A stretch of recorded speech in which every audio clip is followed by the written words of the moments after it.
Welcome to Simple Tech Tips. Today we'll learn how to turn on or off airplane mode on Windows 11. There are two ways to do that. I'm going to start with the easiest one. Come here and click, and here you'll be able to see a couple of options. The third one is called airplane mode. Right now it is turned off. Click it and it is turned on now. If you want to make it off, you have to click airplane mode again. See, for a brief period of time, my Bluetooth was turned off too. Okay, now the next one is the top one. Right click here on the start and go to the settings.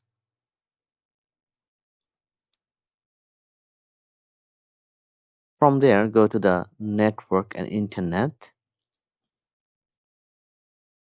and then you have to be you have to toggle it on to turn the airplane mode, and click it here again to turn off the airplane mode. So this is the like the one that takes more time. The easier one is from here. You can just turn it on and off this way. If you like the video, please thumbs up and subscribe to our channel. Thanks a lot.